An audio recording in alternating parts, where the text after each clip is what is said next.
what's after this life, and so forth. And of course, the Judeo-Christian tradition teaches us volumes, doesn't it?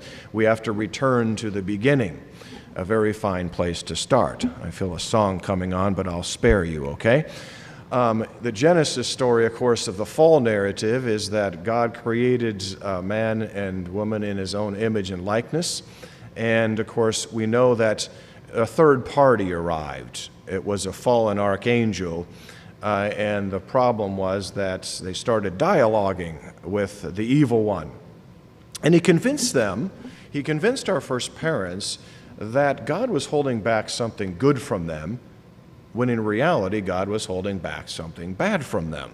When you love someone, you don't want them to hurt themselves, and likewise, you want them to flourish. You want them to thrive and not just survive.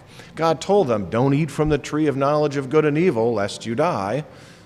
And the evil one convinced them that God was holding back something good from them, when in reality, he didn't want them to hurt themselves. That's why God hates sin, right?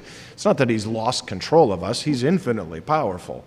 He wants us to control us with his grace. And so he's mad. He's, as it were, mad. He's upset because they've hurt themselves and brought that into the human experience of the progeny that comes after them. Here's the interesting thing, brothers and sisters. God allows them to abuse their free will. They are settled east of Eden, out of that paradise intimacy with God. But he doesn't give up on them, does he? He doesn't give up on us as well. And I think one of the most wonderful things about God's love and his redemption that he's won for us by the sending of his Son, who made up for yours, mine, and Beth's sins, is that the profound joy that our first parents had in their preternatural state, in other words, before the fall, that state was pretty wild, pretty wonderful, pretty beautiful thing. Here's the thing, though.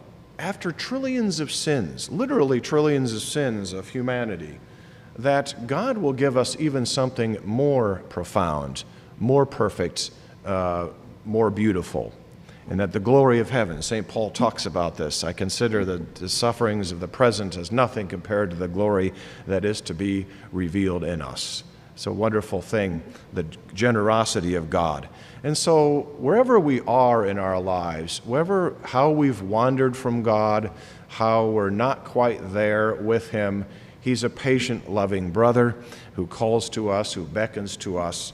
And, of course, proven then by God over the centuries that God reaches out, even though he settles humanity east of Eden, out of paradise.